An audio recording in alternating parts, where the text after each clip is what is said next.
Irreverent, entertaining, cool. You're listening to LA Talk Radio.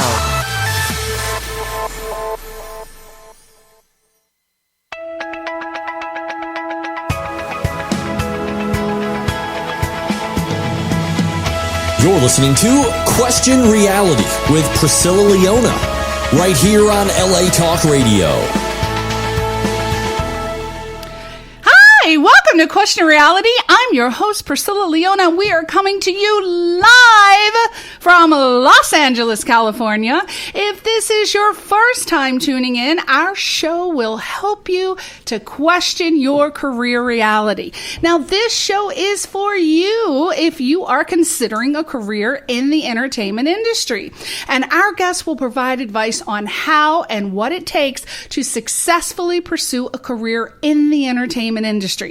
Our guests include Emmy winners, Grammy winners, Tony winners, reality TV stars, producers, directors, actors, singers, comedians, casting directors, talent managers, screenwriters, and the list goes on and on and on and on.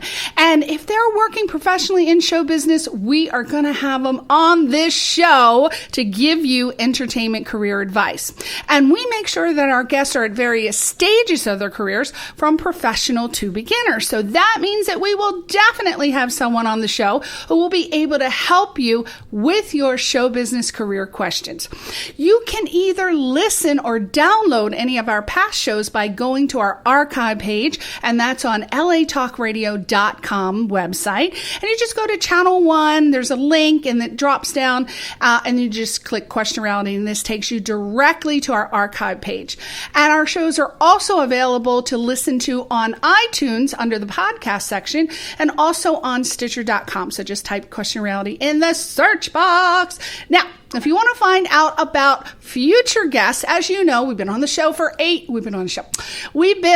radio for 8 years, and we are always booked 6 months to a year in advance. So right now we are booking for the winter season. So go to our official website, which is a totally separate website. It's questionrealityradioshow.com, questionrealityradioshow.com. And there is a page that you can submit if you are working professionally in the entertainment industry. Now, I also want to encourage you to download our new free app for Android and iPhone to be able to listen to all the other exciting shows on LA Talk Radio. And that is on the homepage down towards the bottom on the right-hand side. Okie dokie. Oh, first of all, I just want to say I got an email from one of our listeners, and we've had an ongoing conversation over the years. And this person actually turned me on to Downton Abbey and has been bugging me for years. Have you watched it yet? Have you watched it yet? And I kept saying no, and I felt so embarrassed. Finally, I said, you know what? I'm going to just give it a shot. Oh my God, I have been obsessed with this show. I have watched all 5 seasons in a period of like 2 weeks. Oh my God, I'm obsessed with it. So I just want to let you know, Steve from Manhattan, yes, I watched Downton Abbey, and it is fabulous.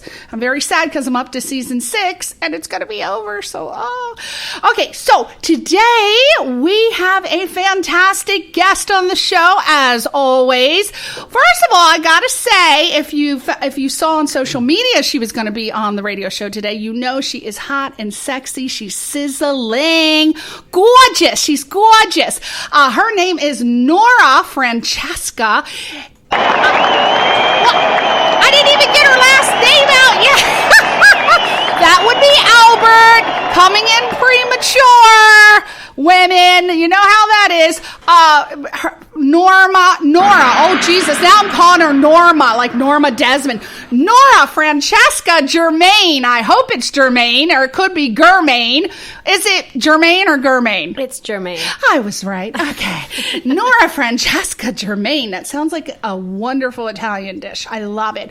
Or a place that you want to go to on a honeymoon, the Nora Francesca Germain Castle. She is a jazz violinist, a recording artist, and an author. You can go to her website right now. It's noragermain.com. She's also on Twitter at Nora_Germain, and also on Facebook, Nora Germain Music. Now, we are are going to talk to her today. She has a new inspirational book and 4th album coming out called Go For It. And we're also going to hear one of her songs around 5:30. It's called Swing as Fun. Now, it's not from the current album. It's from a previous album, which we're going to find out about it. But just to let you know, don't you go anywhere. Also, we're going to try to encourage her. She brought her little, what is that famous violin? Stradivarius. Is it a Stradivarius? I don't think so. What did they start at $1 million? But it looks like one to me. You could sell me one and say it's a Stradivarius. But she has brought that in the studio today. So hopefully we can encourage her to do a little song. Now, let me tell you about her. She is a 24-year-old American jazz violinist, and she has been playing the violin for over 20 years, so I guess she started when she was 4. Oh, my goodness. And she has been performing professionally for the last decade. She studied at Idlewild Arts Academy and the New School for Jazz and Contemporary Music and the University of Southern California's Thornton School of Music. And she currently lives in Los Angeles, and she performs regularly with her own groups, both in the United States and Europe. And Nora has performed with some of the world's greatest musical talents, including John Altman, Allison Burns, Jacob Collier, John Batiste, and Stay Human, Evan Christopher, Marshall Hawkins, Casey Abrams, Sam Smith, and one of Albert's favorite guitarists, Tommy Emmanuel. He goes to see him every year at Pepperdine. She also played with John Etheridge, Martin Taylor, and Zane Carney. Now, in addition to playing on frequent recording sessions for film and television and for musical artists in any genre, she has released 3 of her own albums and is quickly becoming one of today's most loved young talents in jazz. And she was named a rising star of jazz violin by Downbeat magazine last year. And she's already released her 4th album. I think this bio is a little outdated, but I think it's ready to drop, as they say in the biz, ready to drop. And it also includes her first inspirational book of the same title, Go For It.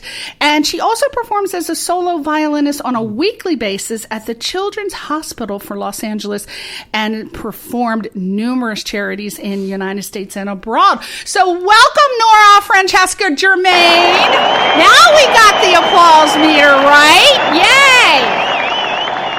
Thank you so much for coming to see us today. Thank you. You fit in a lot of information there. I did. I fit the whole brief bio. You. Oh, so we have nothing else to talk about. It's time to go now. Actually, what I am excited about, I was so glad that you could fit us in because you are actually performing tonight at 7 Grand LA tonight at 10 o'clock with Andy McCauley, Miles Jensen, Mike Raganese, and Andrea Salazar, right? Yes, they are fantastic, wonderful young musicians, and it's going to be very swinging. I've never heard of 7 Grand. Where is that? Well, it's on the corner of 7th and Grand. It's a bar, one of the best whiskey bars in LA. Possibly whiskey. I am there, honey. I can hit the wild turkey. Yes. Well, then if you can, you should definitely come. And it's just across the street from Bottega Louie. If you've been downtown, and we live in downtown LA, right? Well, I'm sure you've walked by it a million times. He must have. There are several new jazz places in downtown. Sure, LA. yeah. A friend of ours, Kathy Siegel Garcia, very famous in the jazz world. She performs right at First and Hope at this new jazz club, which I can't remember it. I think it's called First and Hope, right? I don't know. It used to be. I think they changed the name. But I work at 5th and Grand. Yeah. That's around the corner. Yeah, there you go. Yep. Right. So you're neighbors. Only you're in the day. She's in the night. Andy McCauley, Miles Jensen, Mike Raganese, and Andrea Salazar. What instruments do they play? Okay. So we're going to have both electric and upright bass, and there'll be guitar, drums, and keyboard tonight. Yeah. Are these guys you regularly play with? Is this your band? Well, actually, I change the members in my band. It really depends on what the venue is. Sometimes I think I want to do something a little bit, smaller, so I'll do a trio with, guitar or bass. And then when I want the full band, which is what we're doing tonight, then it's either quartet or a quintet. So it really just depends on what I feel. So you have like a whole contact database, and you... I wouldn't call it a database. I would call it like a club. A club. You have a club of guys. Oh, they're no. Club Don't wait. Just got. They're not all guys. Oh. Always, there are lots of incredible, talented women. Not only singers, but tap dancers, horn players, drummers, all sorts of instrumentalists. So you gotta that you actually hire to perform with you. I'm telling you, you gotta give credit to the women who are in this business. Well, we certainly do, being the women. Now, is this your first gig at 7th? No, Grand, actually, Grand. I've been playing there every month for, I think, going on 3 years. It'll be 3 years in the summer. Oh, so it's a regular ongoing gig. Yeah, I usually play there once a month. Sometimes it changes around, but yeah, I usually try to be there regularly. They're great people that, come by and sit in, and there's a little community there. There's blues bands, and there's different types of bands, and so we all kind of get to know each other over the years. Is it like the first Saturday of every month, first Friday, or does it alternate? How would we know when you're gonna be there? Well, it's usually on a Sunday night, and I just tell everybody, just take off work tomorrow because you all work too hard anyway. Yeah. But it's at 10 o'clock tonight, 10 to 1? Yeah, and I always post on my website, so... Okay, so if you go to noragermain.com, you can see there. 10 o'clock, and I understand that it's free. Yeah, What's free. Better than free? Yeah, I'm telling you, it's free, and the drinks are really good, and it's a really great place to hang out and meet cool, creative people, and I love hanging out there. It's like I go there all the time, even when I'm not playing, Now, Nora Germain. Yes. I love that name. Thank you. So I might say it continuously. Okay. I feel like a boat should be involved. Nora boat? Germain. Oh, if I get a yacht, Nora Francesca. Oh my God. Okay, this is so perfect because... You just bought a boat. No, I would like to buy a boat. A guy wants to marry you and is going to buy you a boat. No. Hopefully that's like a self-fulfilling prophecy. Mm-hmm. No, I really do want to get a boat someday. Honestly, all of my friends that are listening to this are going to be like, oh my God, Nora's been talking about this damn See, boat. I'm psychic. Being a Scorpio, I sensed the boat. I saw it all here. It's going to happen. Now, let's talk about your new inspirational book. Yes. And 4th album. Now, Okay. why do you call it an inspirational book? What is it that's going to be inspirational? It's called Go For It. Well, there's a little subtext beneath the book, so it's Go For It, but the subtext is surviving the challenges of becoming an artist. So basically, it's a book that I wrote about how I got started and basically how I got to where I am. And where I am, contrary to what some people think I'm trying to say, is not some finished product, some end game, some, place in your career where you're like, okay, well, now I can just, hang out and not really try very hard. I feel like a lot of young people need inspiration. The, record industry is basically collapsed, and there are a lot of tumultuous times that 20-somethings and 30-somethings go through trying to figure out, what they want to do and how they're going to pull it off. So I thought it'd be nice to inspire them with something from my life. I'm up and coming, and I think it's good for up and coming people to have inspiration from their peers rather than just really famous, already successful people. Right. Now, interesting that you said this about up and coming people, jazz. Now, I am not. Everybody knows it's so weird that I love music, but jazz is not one of them.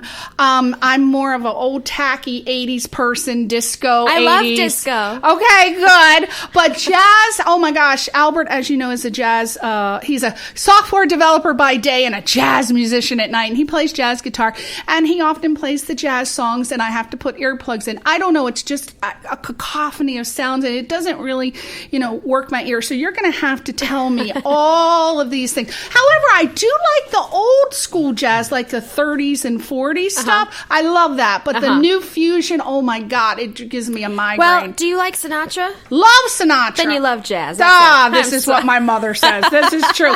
Now, this book, so I think that you definitely need, from what I understand, again, I'm not a jazz aficionado, but from what I hear talking to jazz musicians, jazz has not, it used to be the shit. It used to be the scene. It used to be everything. Now I hear that it is so hard to even book a jazz gig. And when you are booked, you are lucky if you even get a beer. That's like a thing. You get a beer or a meal. That is it. They're not paying you. If you're lucky, you get paid. Why is this? Why has jazz, become something that's not respected and appreciated? Well, I think there's a lot of arts that go through this kind of cultural sort of blackout, and it can happen once, like it happened, for example, the music of Bach. After Bach died, well, first off, he died with no money in this unmarked grave. I mean, it's this crazy story. But anyway, his music wasn't appreciated for decades and decades until a long time later when it was premiered, and basically it went through like a revolution, and then people now, of course, now everybody's heard something by Bach. I think things kind of go in and out of fashion. But also I think that, to be honest, a lot of jazz music these days is a little bit overcomplicated. And audience members can't really relate to it. Dancers can't really dance to it. I mean, I don't mean to criticize anybody. I think everybody should, go down the creative path that they want to go down. But really, you've said the word jazz like probably 50 times now. Me? Personally? Which is great. But, I think the key to really playing this music well is to bring in other genres and other kinds of musicians. So it's not just the same thing. You can bring in music from the 30s, 40s, 50s, 70s, 80s, write your own stuff. You can mix it all in. So basically, I think it's about bringing old and new together. It's not just about, staying in the past or trying to be in the future. It's just about bringing people together and having fun. So do you consider yourself a jazz, I'm going to say it 51 times now. Do you consider yourself a jazz violinist, or are you just a violinist? Can you play everything? Well, sure. I mean, I love to play music in any genre. And, my original music is certainly based in the jazz type of thing. But, I think the spirit of jazz is to take music from every genre, every part of the world, every generation, and put it together in some sort of impromptu, improvised, fun way. And everybody's going to do it differently, Is your goal, if you have, I imagine you have goals, Yes. Is your goal to be labeled I'm going to say it 52 times. That's great. A jazz violinist, or do you want to just be known as a violinist? But don't you have to? I see what you're saying. Specialize in a category to become known as. I see what you're saying. I think these distinctions and labels and things. At the end of the day, they're just words that we use to sort of describe what's happening. But I don't really think.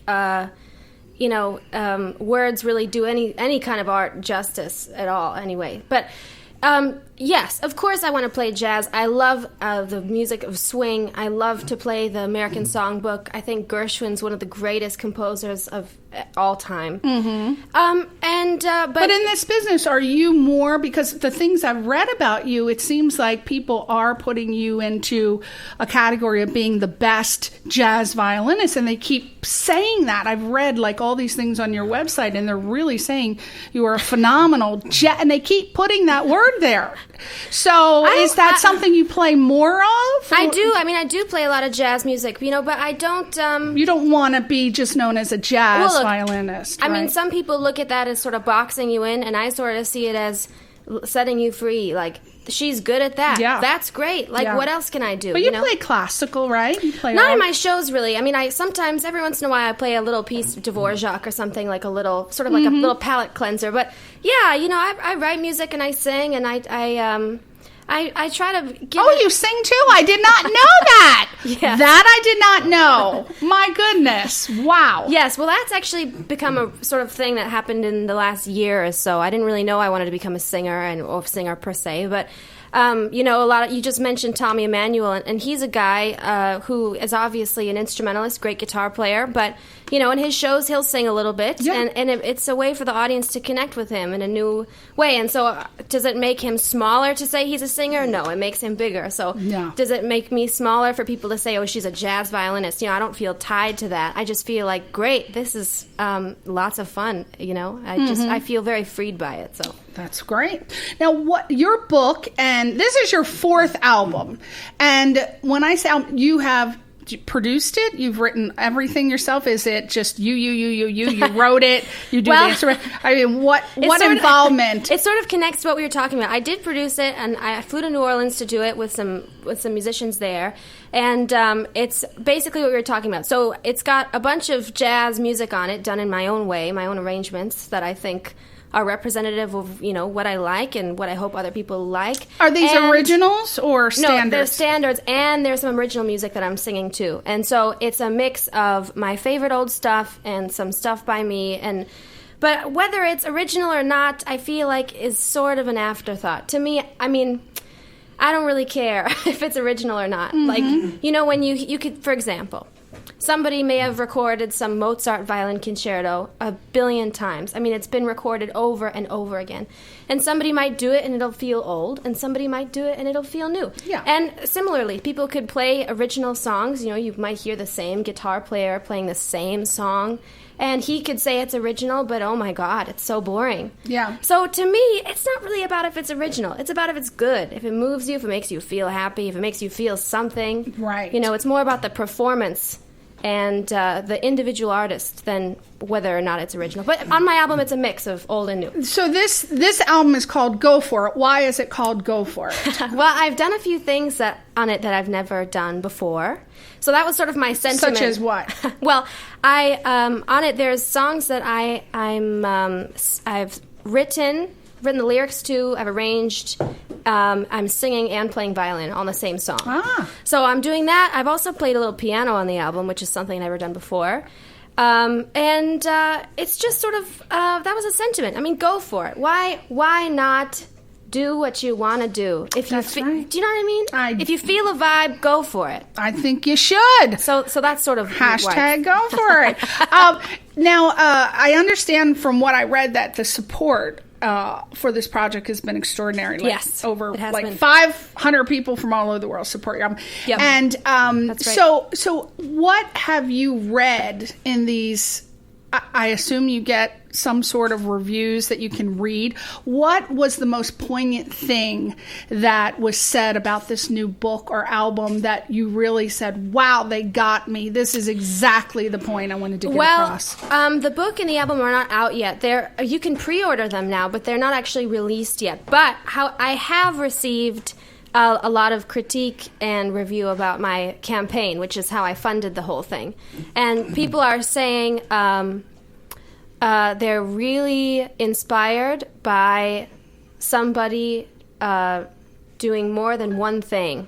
And I think what they mean by that is saying, well, you're a musician, and that could mean you just make albums and go on tour, but you wrote a book. And it doesn't have to be a book, but musicians can make films if they want to. Right. And I feel like everybody should venture down the creative path that suits them in any given moment. Nobody should be afraid to try something new. And, why not write a book if you feel like writing a book? That's right. Now, they're also accompanying, a lot of artists today are accompanying their songs or their album with a video, right? Yeah, I'll have some videos coming up. Is out. there a video is there one specific song that you've chosen? I'm sorry, I can't tell you yet. You can't, okay. But there will be some videos, videos, definitely. okay. And I had never heard of this website before, so I love that I'm introducing this new website. And this is where you can pre-order Nora's book and album. It's called pledgemusic.com. And I had never heard of this before. Is this a new website? Well, I actually don't know how old it is. I know it hasn't been around as long as Kickstarter or Indiegogo or one of these, but Pledge Music is different and it's better. Yeah, usually that's for more film and television projects. Is this specifically music? Yeah, Pledge Music is only for musicians, but you can do anything you want on it as a musician. You could be a musician author, you could be a musician on tour, you could be a musician funding some sort of new project if you have like a technological invention. And you want to fund it on Pledge Music. So it's not just for CDs, but it is only for musicians. Oh, great. PledgeMusic.com, everybody. Musicians. It's really, really cool. So if they wanted to if they need to buy, say someone stole their instrument and they need to get a new one, would they say, hey, help me guys, can you help me get a new instrument so I can gig? Is it that, or is it just, I want to do an album, this is what it's about, can you help me fund it? I haven't personally seen anything on the website. I mean, I've looked through a lot of campaigns. I did a lot of research to do mine, and I don't think I've seen anybody who's raising money to buy an instrument, but I'm sure you can. Yeah, they're always doing new things, and the people there are just extraordinary, and there's a lot of one-on-one attention, and when you start a campaign, you have somebody who's there with you who basically discusses if they think it's going to work or not. And you go back and forth and you make a solid plan, and they're there for you. And basically, they only allow you to run campaigns that they think will be a huge success, and they help you make it that way. So. That is very different from the Indiegogo and Kickstarter. Yeah, they're great. Check that out, pledgemusic.com. And now you also want to talk about some of your upcoming shows. You have a show on this Thursday also. It's LA Dance Festival Reception. What's that about? Well, actually, it's not a show, but I'm actually really excited that you brought this up, because I forgot that I even... I forgot I was doing that, but, sometimes... Research! I know everything about you! No, this is great. Okay, so it goes a little bit back. I'm going to just tell a story, and it's going to lead up to that. Okay, so I went to this amazing boarding school called Idlewild Arts Academy, which is about 2 hours east of LA. It's a wonderful boarding school for young people who need to get a diploma, like they go to regular high school. But at the same time, we pick an artistic major. So I majored in jazz violin, and you can go there and study dance or film or writing or whatever. And one of my dance teachers, her name was Deborah Brockis. She doesn't work there anymore, but she now has a dance company here in LA, and she has a studio, and every year they put on this festival. And so last year she asked me to do it, and this year as well. This year it's a 3-day festival, April 14 to 17. And she's invited me and some friends to play some music on the opening night. So you can buy tickets and watch the performances. What website is that you would go and buy the tickets? I'm not sure, but if you just Google LA Dance Festival, Los Angeles Dance Festival, it'll definitely be there. It's an amazing event, and they do it once a year, and it's a great opportunity for people to see dance companies from all over the place come and perform there. I wonder if Abbey Lee Dance Company is going to be there. Well, you'll have to look. Dance Moms! It's very affordable. You can go to some performances, all of them. But yeah, if you go on opening night, I'll be playing there, so you can come catch me. And what's your set? Like a 5-minute set, or no? We'll play for a while. I mean, we'll play a full set of music, but basically, it's after the opening night of performances are finished. The dancers and the audience members and Deborah and they all get to mingle, sort of, and we're there playing some music. So it's sort of like a little meet and greet with the dancers. Now, did you get to choose your band members? Yes. Or did they? Okay. Part of your club. Also, you are, April 25th, you're at the Blue Whale in downtown LA. Yes. That's a Jazz? great... That's 54. Yeah, that's a great venue for live music. That is not free. I'm not sure how much it is, but I'm sure it's very affordable. But that show is going to be really interesting. It's a double bill. I'm playing with another band that night. So if you go buy a ticket, then you'll get to see 2 different bands. So it's kind of cool. I heard that's a new hot place in downtown LA. Yep. Also, May 19th. At Little Easy. Oh, she's in downtown LA again. She might as well just move to downtown LA. See all her shows. We're right there. Come, yeah. We're going to talk in the mic, honey. Thank you. Yeah, we'll go see all of her shows. Yes, we're right there. We're going to be groupies. May 19th at Little Easy in downtown LA. Yeah, that's like a New Orleans themed place. That's a really cool place. Yeah, they have live music pretty often, and great menu and bar. It's a great place to hang out. I've never heard of that. Yeah, wow. it's pretty new. So LittleEasyBar.com. I'm going to have to look that up. Is Great that place. A show that you paid to get in also? I'm not a free show? I think it's free. I'm not actually certain. It's a little bit off in the distance for me. I'm sorry, I don't have the details. Okay. Well, look it up. LittleEasyBar.com. Yeah. May 19. She's going to be. Anything else going on exciting this year? Are you in? Tell me some more stuff. Well, non-musical stuff. Non-musical stuff. Yes, exciting right. stuff. You met a hot guy. Is there like some twinkling and sparkling ought to be on your finger? Is there? No. Did you win the lottery and you're hiding money? What exactly? What other stuff is going on? Wow. So non-music. I'm gonna really try here. Do you do acting? I act a little bit sometimes. Yeah. Any acting gigs coming up? No. No. Now, wait back to this book real quick before we move on, Yes, because we're yes. about to play the song. This book, is this also available on Kindle? It will be. Yeah. It's not available just yet, but it will be. Yeah. It's going to be electronic across all these different platforms. Is it hardcover as well? Are you going to do like a book tour at Barnes and Noble? Is that the new? Is that the place that didn't go under? Is it Barnes and Noble or the big bookstore? Yeah, I think there were Barnes two, and Noble. and then one of them. Yeah, I went, think that was the one. Yeah, are you that's doing any available. signings? That was the Borders. Borders. That's Yeah. right. That's right. Borders. Any book signings? Well, possibly. I mean, I might head over to Europe for a short while. I try to get over to London at least once a year. Last year I was there 5 times, so I was there a lot. But I try to get over there. No, why just London? Well, last time I was in Europe, I went to Italy as well. Martin Taylor, a great guitar player, he had a guitar retreat, which is a sort of a place where musicians, guitarists from all over the world can sort of come and visit him, and we hang out with him and learn from him and do that whole thing in Italy. So I did that. I've done a few of those, and I also did one of those in Shetland, which is an island off of the north coast of Scotland. Tommy Emmanuel was there. That was really cool. Yeah. And where else have I been in Europe recently? I don't know, but I try. London, for some reason, just really resonates with me. I love the audiences. Me too.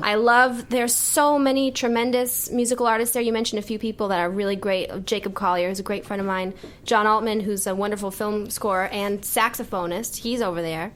And there's a great music scene. I live there. Ooh, I really enjoy Loved London, it. and it just Loved you it. can get easy direct flights there. You know, Yeah. it's easy to find places to stay. I don't know. It's not quite as big of an excursion as going like really far away. So it feels like a second home to me, really. there you go, boys. Now, we are about to play. Now, this song, I want you to intro this song that we're going to play right now. It's called Swing is Fun. First of all, what's the song about? Well, this song This is from a previous album. Yeah, what was this that is one from Little Dipper, which I released in 2014. Mm-hmm. I wrote this song. It's just it's a little tune. It's like, if for any of you musicians out there, it's a rhythm changes tune, which rhythm changes is like a 32-bar musical form. And I decided to write a song that's based on this form, rhythm changes, and just change a few of the chords and write my own melody. Okay. And swing is fun. It's basically just Swing is fun. I do know swing is fun. It's just a happy little tune that I really enjoyed playing, and it was very easy to write. It just sort of fell out of my head, and it's I love this. So you wrote, it's an instrumental. Yes, it's an instrumental. Yes. Okay, and who are the musicians on there? Oh, let me think back. It's Ed Kornhauser playing piano. Will Pierce playing bass, Ryan Shaw on drums, and myself. I don't think I'm missing anybody. It was just a quartet.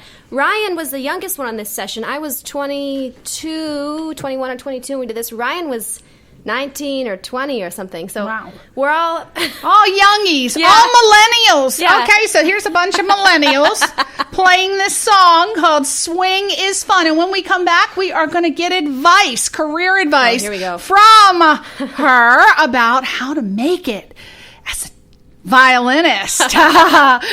Maybe we'll throw a jazz violinist in there too. We're going to find out how you make it in the business and get to be where she is, Nora Germain. Okay, so without further ado, let's play Swing is Fun.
fun. Wow. That was swinging. Woo! Do you like jazz now or no still?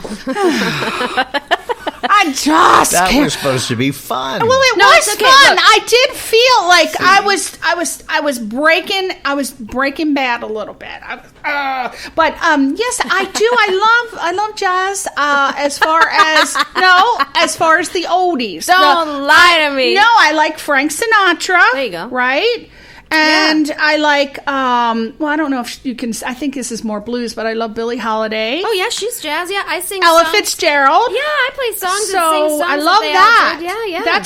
And Albert says that's jazz. That's definitely right there. That's like the whole But I thing. guess I don't like the new stuff, Uh-huh. like that fusion See, acid jazz. when stuff. you say you don't like jazz, that's like saying No, you don't like I don't know how you to don't like pinpoint. rock. Oh, I know. Right? I don't know Do you how like to rock?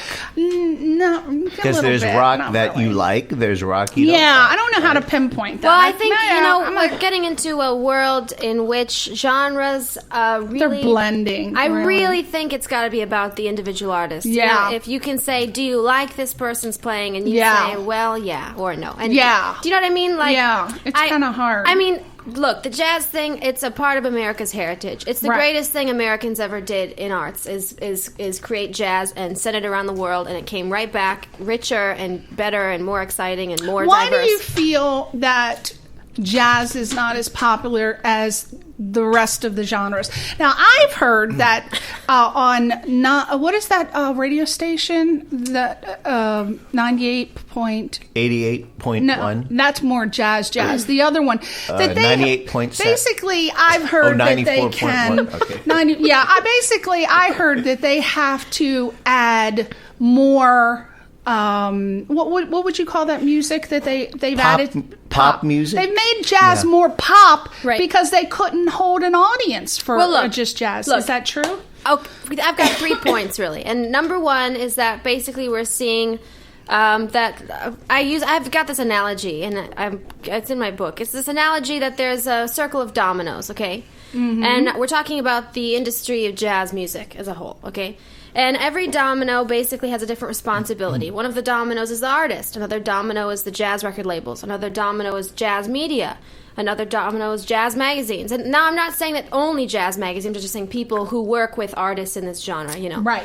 People who work with, like, you know, Tony Bennett or Trombone Shorty or John Baptiste or, you know, me or whoever. Okay, so you're seeing kind of that all these dominoes, besides the artists, have really, on a mainstream level, sort of pulled out. And venues are saying, well, we're not going to book you if, you know, people don't know about this music. And people don't know about the music because Amazon doesn't talk about it. And the Grammys don't show the jazz Grammys. And, you know, so you've got all these different dominoes. Basically, they've all fallen over. And the pressure is sort of on the last standing domino, which is the artist. And so the artists are really responsible for, this brings me to point number 2, of why jazz is not popular, is to work really hard to make music that the general public or just a jazz audience public still would really enjoy. Right. And so you have to make it, you know, uplifting. They want to dance, they want to clap, they want to sing, they want to enjoy it. They don't want to be thinking the whole time. Yeah. You know, they want to have fun. And so artists, you know, we need to work hard, just like, you know, everybody else in every other genre does. We got to look good. We got to really play well. We have to, you know, think about how we're interacting with the audience. And these things are very important. Number 3, my third point, is I was watching this film a long time ago. I can't remember what it's called, but it's a documentary about the start of Pixar, the company Pixar. And there was a time, it looks like, there was a time when they thought animation would basically die. And all the artists, the people who actually draw these wonderful characters and everything, they would basically lose all their jobs and everything would turn to computer animation. And I can't remember exactly what was said, but basically they were saying, well, you know, people like a good animation, whether it's computerized or whether it's done with the hand. Like, everybody likes Frank Sinatra. You know what I mean? Absolutely. And so I don't think it's really about genre so much as just being an artist that really cares about connecting with the audience. And you got to feel it out. You got to perform a lot, and you have to figure out what moves people, you know. What do they respond to? What do they enjoy? What do they want out of a performer? And you have to, you know, really give it to them, you know? What kind of things should an aspiring, I don't know if I should say violinist, a musician, I'm going to say musician, what kind of things should an aspiring musician plan to be doing business-wise to prepare themselves for a career in music? Because a lot of times the artists, I'm going to just tell you, I mean, I've been in the entertainment business for a long time, and it seems to me, not all, again, I'm going to go general, but it seems like when I talk to musicians, they want to focus more on the craft, well, of on course. the art, and they don't want to deal with anything business-wise. Well, look, some of us have the entrepreneurial bug, and some of us do not. I'm not going to say who's on what side, but it is tricky. I mean, as little as 3, maybe 4 decades ago, it was the artist's job to make the music. You know, this is what we are supposed to do. And there's a guy who's supposed to sell it, a guy who produces it, a guy who records it, a guy who licenses it, a guy who, and you as an artist, your job is just to get on stage and just smash it, and that's what you're supposed to do. And now things have changed, unfortunately. I think maybe they'll get better. I don't believe that anything is really ever doomed, so I believe that it'll turn around. But you have to really, I mean, if you want to be successful, you know, it's called show business. Yeah, well, it's a business. So and you have there are definitely things you got to do. I mean, you have to be meeting people. There are a few, I guess I'll just tell you a few things if you want. Just a short, I don't know, just a, whatever pops in my head.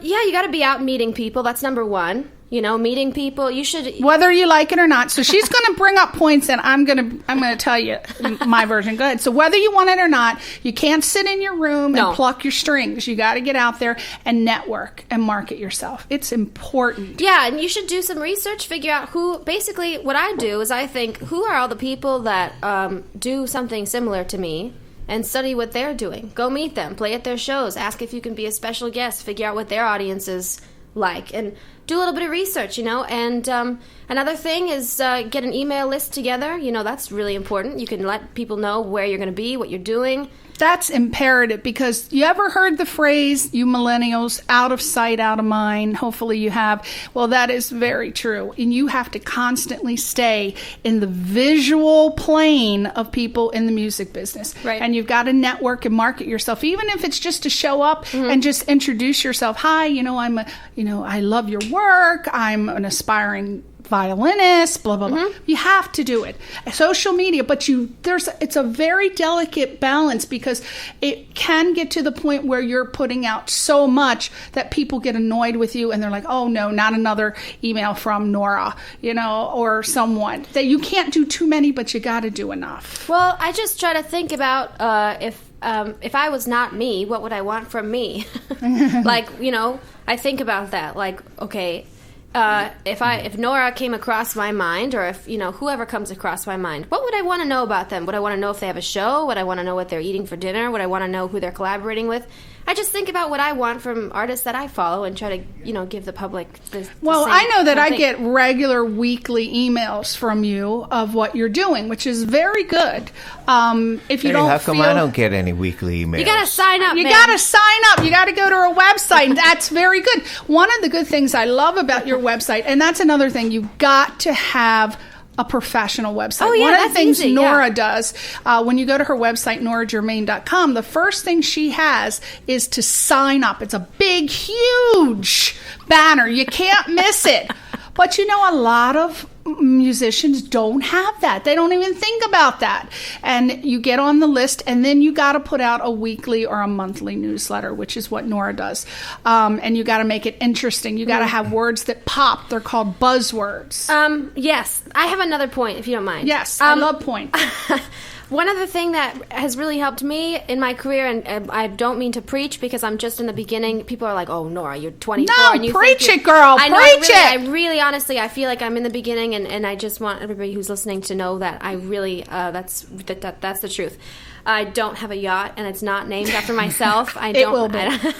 But one thing that has really helped me is just to not be fearful to contact people that you respect, people that you look up to. Send them an email, call them on the phone, tweet them. Whoever you admire, whether they do the same thing as you or something completely different, you can make great connections that way. Right. And you never know how somebody's going to feel about you, what you're doing, if they want to help you out, introduce you to somebody, maybe bring you on the road with them. That Nora makes such an excellent point, and I'm going to tell you why. What Nora just said, a friend of mine, I'm not going to mention her name, but her hero idol was David Foster, right? So she decides she's just going to send them an email, tweet them, follow them, do all the social media stuff. Sure enough, after about 50,000 emails, tweets, David Foster contacts her directly and says, you know what? I'm doing a project with Celine Dion. Would you be interested in being a demo singer? And she's now his official demo singer. Well, look, that doesn't happen that often, but what does happen... But she tried. That's good. That's really good. But what usually happens more often is that you might find a time to maybe shake this person's hand backstage. Or you might find a time to, I don't know, get in a lesson. Or maybe you'll get to hang out in the studio. You know, you won't get to play, but maybe you get to be there and you meet some more people. And you basically build it up over time. So eventually, they'll call you as a sub. Or they'll say, oh, you know what? I got access to this gig. I can't do it. Can your band do it? Or whatever. Right. And this is not just for musicians. This applies to anybody.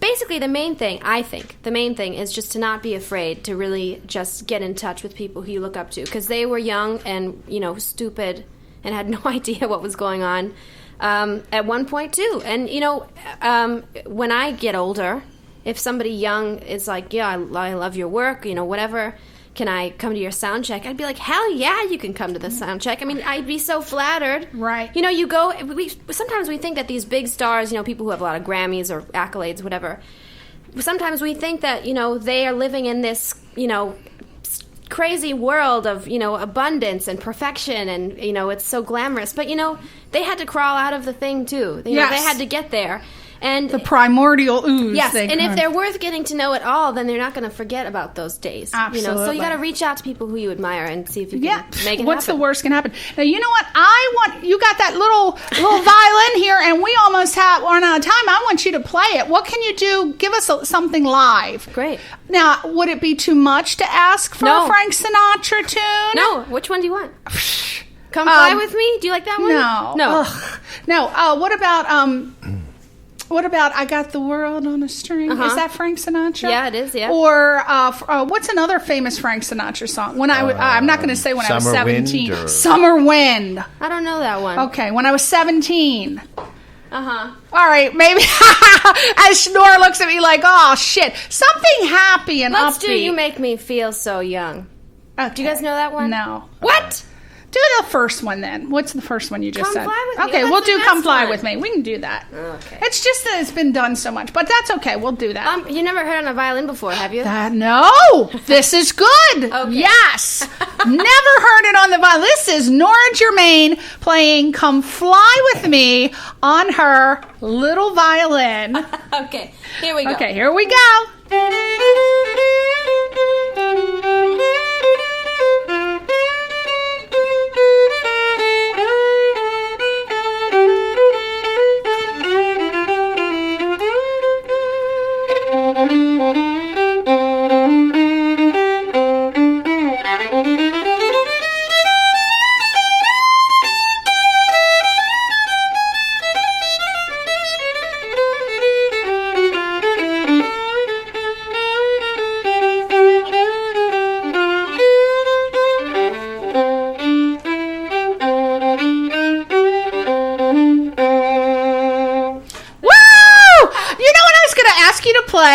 But I don't know if you know it. It's Meditation by Thais. The love song. Yes. Oh my God. Violin and piano is. This one? Can you try? Oh God, if she can get it, I'll be.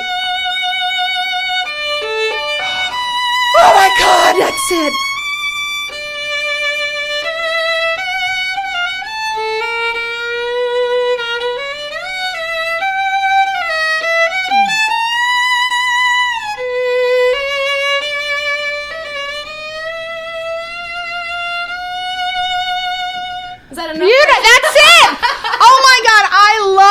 With the piano. Oh, yes. I like Massenet's version, but yes.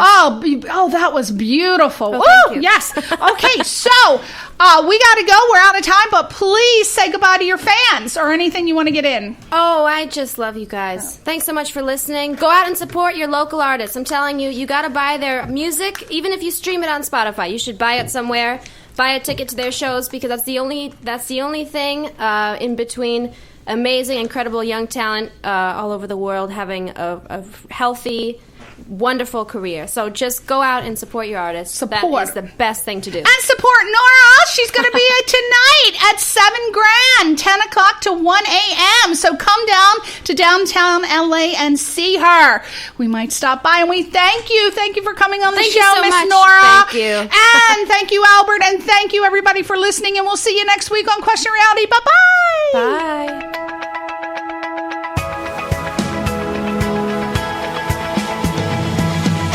You're listening to Question Reality with Priscilla Leona, right here on LA Talk Radio.